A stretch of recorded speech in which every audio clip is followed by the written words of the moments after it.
My name is Maris Calder, and my father pushed my 9-year-old daughter out into a tornado warning because he believed an 11-year-old boy over her. That is the sentence I still have trouble saying out loud. Not because it sounds dramatic. Not because people look at me differently when they hear it. But because there is no soft way to explain that the man who taught me how to check the locks at night, how to change a tire, how to keep my voice steady in an emergency, became the reason my child was found shaking beside a closed bus shelter, 2 blocks from his house. Avery was wearing pajama pants with little moons on them, no coat, no phone, 1 sock missing. Her backpack was soaked through, but the card I had clipped inside the inner pocket was still there. A plastic emergency card with my name, my number, her medical information, and 4 words I had written in black marker before I left for Oregon. Call my mother first. At 9:42 that night, a nurse at Williamson County Hospital did exactly that. My parents thought I was still across the country, coordinating FEMA relief after the wildfires. They thought I was too far away to ask questions, too busy to notice, too used to obeying family guilt to fight back. They were wrong. By the time my father walked into that hospital room, rain still dripping from the shoulders of his jacket, I was already sitting beside Avery's bed. My hand was wrapped around hers. My phone was on the tray table. My lawyer had already received the first file. And when my father saw me there, his face changed. For the first time in my life, Harlan Pike looked at me and understood that I had not come home as his daughter. I had come home as Avery's mother. Please subscribe to support the channel. I bet you're watching this video right now while lying down with your legs crossed, right? If that's true, type 3. If not, type 4. Let's see whether I got it right. Alright, enough talking. Let's begin the story. That difference had taken me 37 years to understand. In the house where I grew up, my father's voice decided the weather. Harlan Pike did not have to shout to make a room smaller. He could clear his throat at the dinner table, and my mother would lower her eyes. He could look at a bill, a report card, a pair of muddy shoes by the back door, and everyone would start explaining themselves before he asked a single question. He had been a deputy sheriff in Williamson County for 28 years. Even after he retired, he still carried that badge somewhere under his skin. Rules mattered to him. Order mattered. Obedience mattered most of all. My mother, Beverly, made him look softer to the outside world.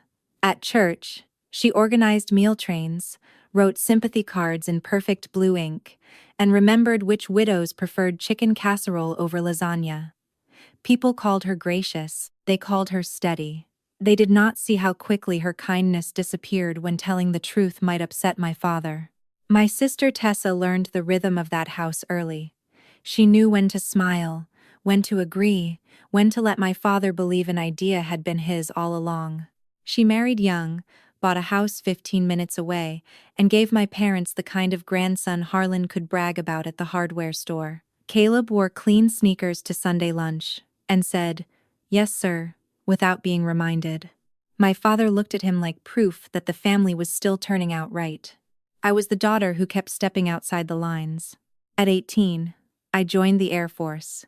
My father stared at the enlistment papers on the kitchen table and said, "So strangers get your loyalty now." I remember my mother folding a dish towel over and over in her hands. I remember Tessa pretending to check her phone. I remember deciding that if I cried, my father would call it weakness, and my mother would call it regret. So I did not cry. I became a rescue nurse because emergencies made more sense to me than family did. In triage tents and flooded shelters, the truth had paperwork. A blocked road was logged. A missing person had a name. A pulse was steady or it was not. No one had time to dress control up as concern or call silence respect. Years later, when I left active duty and took the FEMA job, my father said I had finally found a way to make chaos sound respectable. He meant it as an insult. But he was right about one thing. I knew how to walk into damage and start sorting what could still be saved. I thought I had escaped that house. I did not understand that one day, my daughter would be judged by the same rules I had spent my life running from. The call from Oregon came in late August, after wildfires left whole neighborhoods unstable, and the first heavy rains started turning burn scars into mud and debris. FEMA needed coordinators on the ground for a 7-month assignment, not a quick survey, not a weekend deployment. 7 months of shelter rosters, temporary housing requests, medical access forms, and families who had already lost too much being told to wait because one signature was missing. I said yes before I let myself think too long about what yes would cost. Avery was 9. Old enough to understand I was leaving, too young to understand why helping strangers sometimes meant breaking your own heart at your own kitchen table. I made lists for everything: school pickup, bedtime routine, allergy medication, the strawberry toothpaste she liked, and the hallway light she wanted left on because she said it made the door feel real. My parents offered before I asked. "Of course she'll stay with us," my mother said. "She's our granddaughter." My father stood behind her with his arms crossed and nodded once, like he was approving something that had already been decided. I should have noticed that. I should have noticed how little he asked about Avery and how quickly he asked how long I would be gone.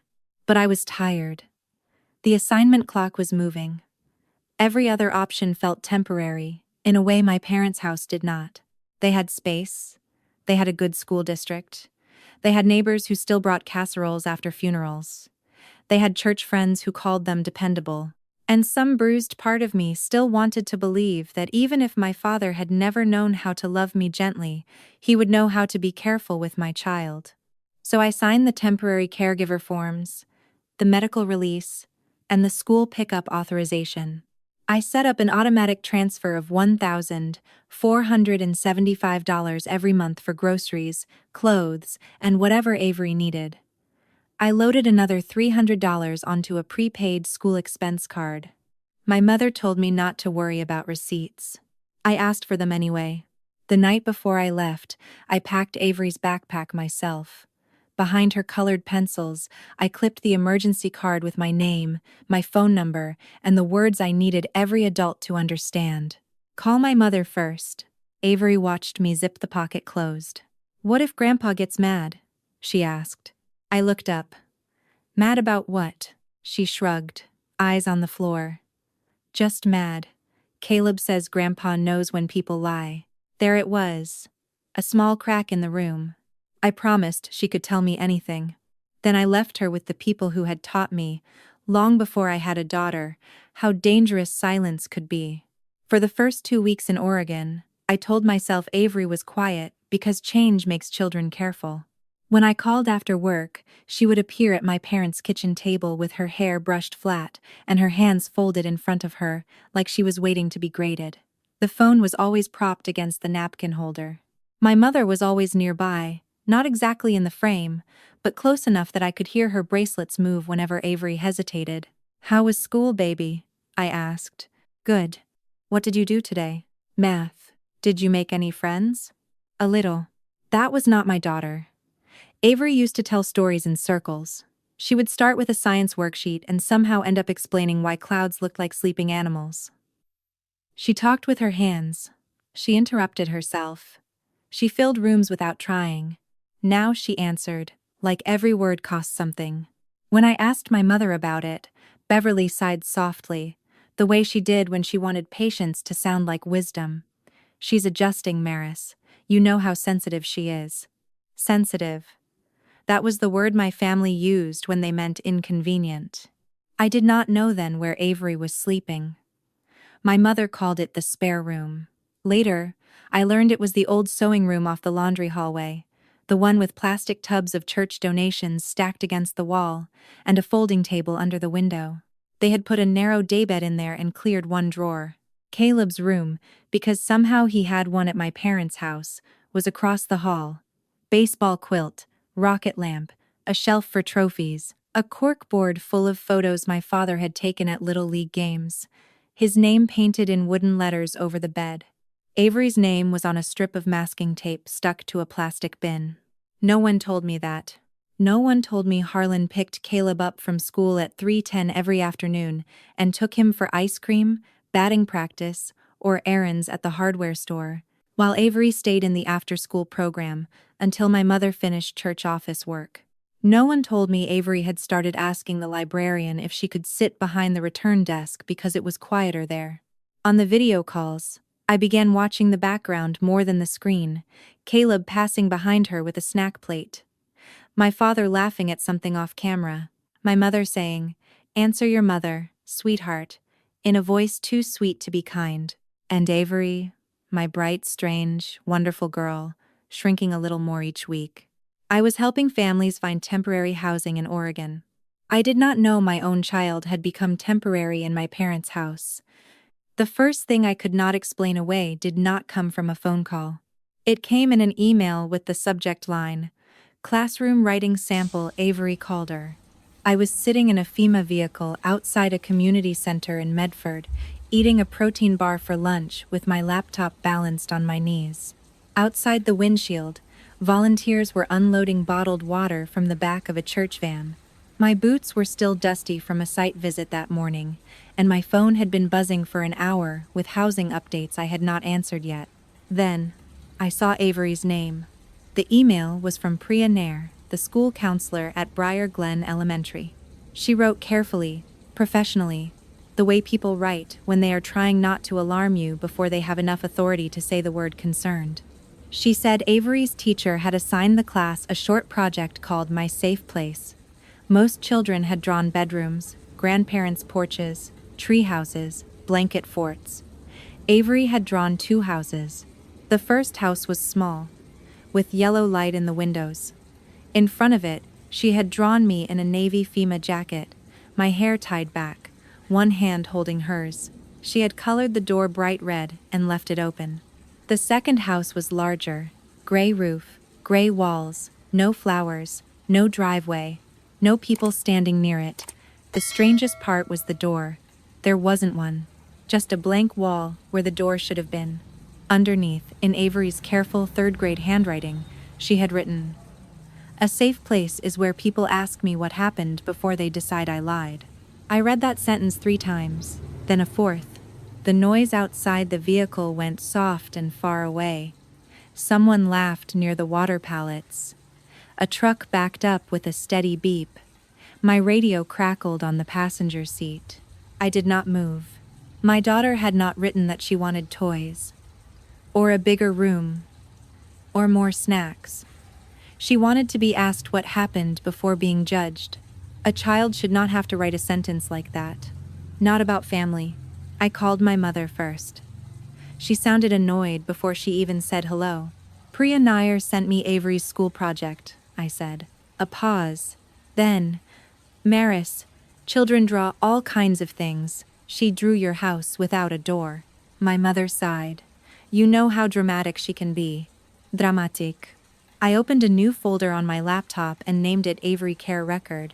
Then I saved the email. The drawing, the timestamp, and every word my mother had just said. After that email, I stopped listening to what my family called things and started writing down what they were. Some of it came from Priya's notes. Some came from Avery's short, careful answers during our calls. Some came later, when I compared dates with messages my mother had sent me. Once the pieces sat beside each other, the pattern was hard to miss. Beverly called Avery sensitive. Harlan called her dramatic. Tessa called her difficult. But what I saw was training. My daughter was being trained to doubt her own version of events. The first incident Priya flagged was a missing garage key. Harlan kept it on a hook near the back door. Caleb had taken it outside to unlock the storage shed, then left it in the grass by the driveway. When Harlan could not find it, Caleb said Avery had been messing with stuff she shouldn't touch. Avery said she had not touched the key. Harlan told her not to argue. 2 weeks later, Beverly's Bible had water damage across the first few pages of Psalms. Caleb had knocked over a cup of lemonade during Sunday lunch. He told my mother Avery did it while reaching for crayons. Beverly made Avery apologize in front of Tessa and Harlan, even though the crayons were still in the sewing room and Avery had been clearing plates in the kitchen. Then came the collection jar. Beverly kept a glass jar on the entry table for church donations. One Friday, $8 went missing. Caleb said Avery had taken it for candy at school. No one asked Avery's teacher if she had bought candy. No one checked the school account. My father simply stood over my daughter and said, "In this house, pikes don't steal, and a liar is worse than a thief." Priya told me Avery repeated that sentence at school the next morning, while drawing tiny squares around her own name. I could have handled Caleb lying. Children panic. Children test power. Children imitate what they see. What I could not excuse was a house full of adults treating one child's lie like evidence and another child's truth like noise. In that house, Caleb's word arrived as fact. Avery's arrived as inconvenience. And outside that house, the performance continued. My mother posted photos after Sunday service. Avery in a blue dress, Caleb beside her in a button-down, Beverly's hand on both their shoulders. The caption said, "Blessed with family." I saved the screenshot. Not because the photo proved neglect. It did not. But because I had started to understand the difference between what my parents showed the world and what my daughter was surviving behind the frame. Please subscribe to support the channel. I bet your phone battery is at 18% right now, right? If that's true, type 9. If not, type 3. Let's see whether I got it right. Alright, enough talking, let's begin the story. The thing that finally made me call Tessa was not the garage key, or the Bible, or even the collection jar. It was the word difficult. My mother used it in a text on a Wednesday night, while I was reviewing hotel vouchers at the community center. Avery had another difficult day. We are doing our best, but structure only works when a child respects it. I stared at that message until the screen dimmed. Then, I called my sister. Tessa answered on the fourth ring, breathless and irritated. "Maris, I'm walking into a showing in 10 minutes. Then use 5, I said. Why is everyone calling Avery difficult? She exhaled. Because she is. The answer came too quickly. I stepped outside into the cold Oregon air. Behind the glass doors, families sat at folding tables with clipboards and plastic folders, trying to rebuild their lives one document at a time. "She's 9, I said. "She's old enough to understand gratitude." "For what?" "Sleeping in a sewing room." Silence. That silence told me she knew. Then Tessa's voice changed. It got smoother, softer, the way our mother sounded when she wanted cruelty to pass as concern. "Look, nobody wants to say this to you, but maybe Avery needs more stability than you can give her right now." I did not answer. She took that as permission. "You're always leaving, Maris. The Air Force, disaster sites, Oregon, wherever they send you next. Mom and Dad are here. They have a routine, a church, a real support system. Avery has a mother. She has a mother who keeps choosing emergencies over her. There are sentences that do not hit right away. They enter quietly, sit down somewhere inside you, and wait until later to start bleeding." I looked back through the doors at the shelter tables and the rows of tired faces. I had spent all day helping strangers prove where they belonged. Now my sister was telling me my daughter might belong somewhere else. "What are you suggesting?" I asked. Tessa lowered her voice. "Maybe temporary shouldn't stay temporary. Maybe you let Mom and Dad keep her through the school year. Maybe longer. You could still visit. It might be better for everyone." She did not say custody. She did not have to. That night, I did not argue with my sister. I did not defend my career or explain motherhood to a woman who thought proximity was the same thing as love. I wrote down the time of the call. I wrote down her exact words. Then I called Marisol Vega and said, "From this point forward, nobody gets to discuss my daughter off the record." Marisol Vega did not waste words. She listened while I told her about the call with Tessa, the school project, the missing money, the Bible, the garage key, and the way my mother kept turning every concern into a personality flaw in a 9-year-old child. When I finished, there was a long pause on the line. Then she said, "Maris, you need to come home."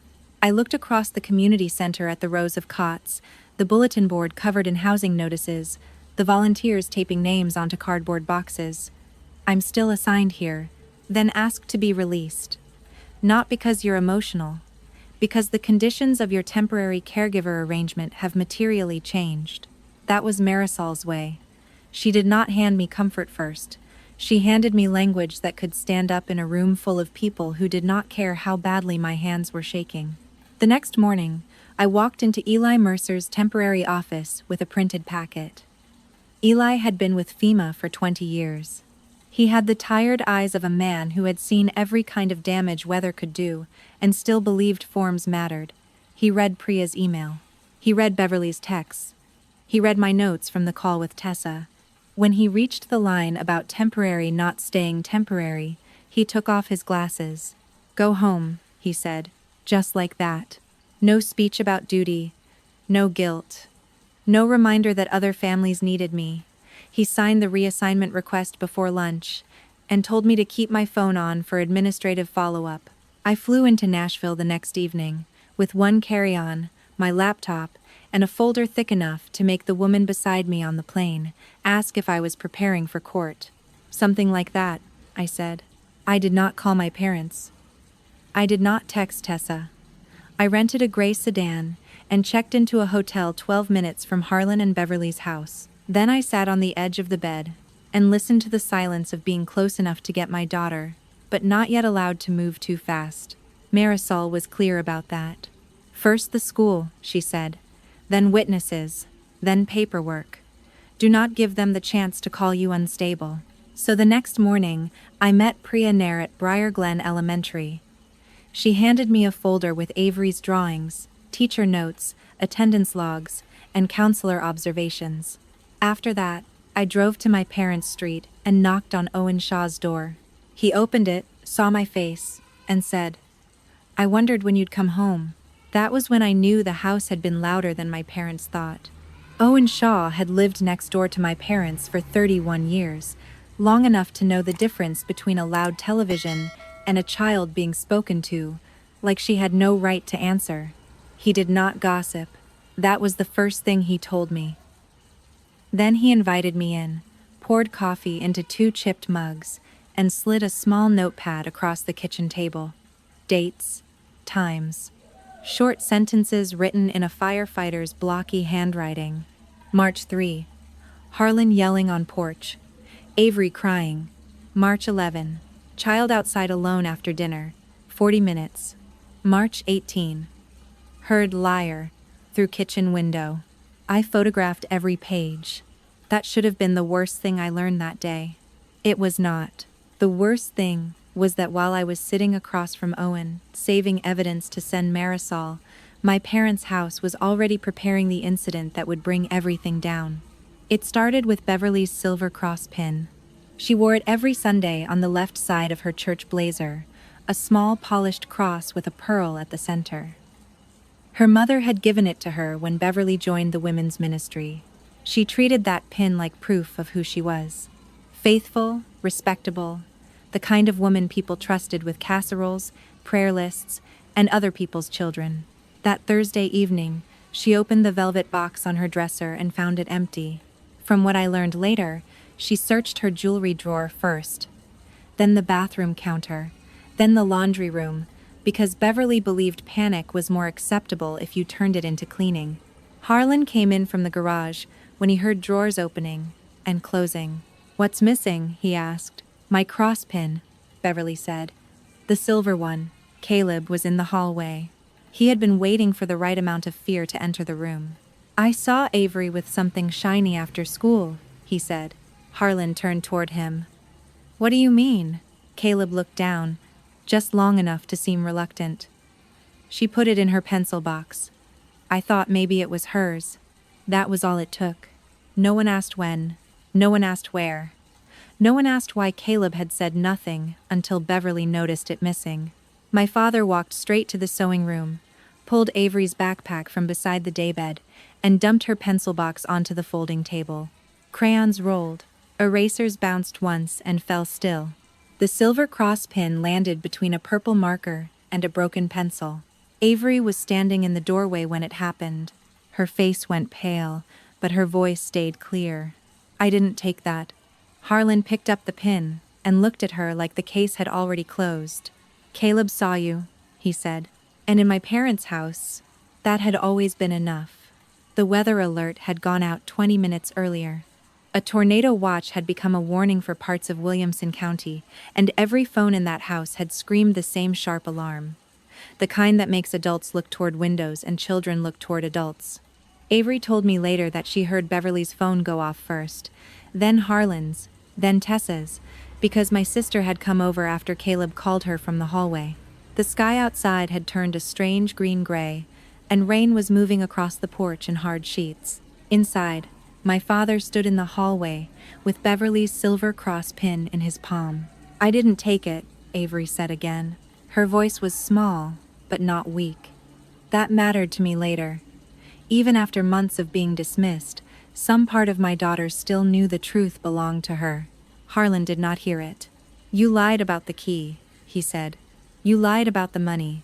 You lied about your grandmother's Bible." "I didn't." "Caleb doesn't lie." Tessa stood near the kitchen entrance with her arms folded. Beverly held one hand at her throat, like the missing pin had taken her breath with it. "Dad," Tessa said quietly, "if you let this go, she'll never learn." That was the sentence that moved him. Not proof. Not concern. Not Avery's face. A suggestion that he might lose control. Harlan grabbed Avery's backpack from the folding table and pushed it toward her chest. "You want to act like you don't belong in this house," he said. "Then stand outside until you remember what honesty feels like." Beverly whispered his name. He ignored her. The front door opened, and the storm rushed in loud enough to swallow the television from the living room. Avery stood there in socks, leggings, and an oversized school sweatshirt, looking from one adult to another. No one stepped forward. Not Beverly. Not Tessa. Not even Caleb, who had gone quiet by the stairs. Avery crossed the threshold because she had learned what happened when adults stopped listening. Harlan shut the door behind her and turned the deadbolt. For 7 minutes, she stayed on the porch. Then the wind knocked over one of Beverly's planters, and the crash made Avery run. She left the porch, crossed the front yard, and headed toward the old bus shelter at the end of the block. Next door, Owen Shaw saw a child moving through the rain. He did not wait to understand the family story. He picked up his phone and called 911. The officer found Avery 22 minutes after Owen's call, crouched inside the bus shelter with her backpack pressed against her chest and her knees tucked under my old FEMA sweatshirt. The shelter had a cracked plastic roof and one broken side panel, but it was enough to keep the worst of the rain off her face. She was cold, frightened, and too quiet for a child who had just been rescued from a storm. The EMTs wrapped her in a blanket, checked her breathing, and took her to Williamson County Hospital before anyone from my parents' house even stepped outside to look for her. I was in my hotel room when the call came. My laptop was open on the bed, Marisol's latest email on the screen, the school folder spread beside me like a map of everything I had failed to see soon enough. The number was local. I answered on the second ring. "Miss Calder? This is Brooke Hensley, a nurse at Williamson County Hospital. We have your daughter, Avery." For 1 second, the room did not move. Then training took over. Shoes, keys, wallet, folder, phone charger. I asked which entrance, which room, who brought her in, whether she was conscious. Brooke answered every question with a steadiness I still remember. She told me a police officer had brought Avery in, that she was being evaluated, that they found my number on the emergency card inside her backpack. "Call my mother first." I drove there in 9 minutes.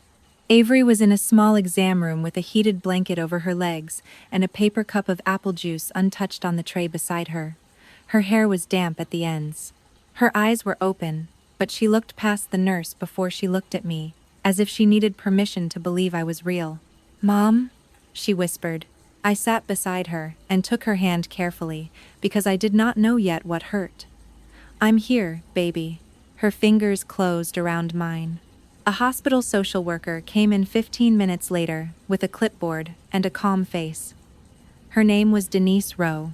She explained that because a minor had been found outside during a weather emergency without an appropriate guardian present, the hospital was required to file a report with Child Protective Services.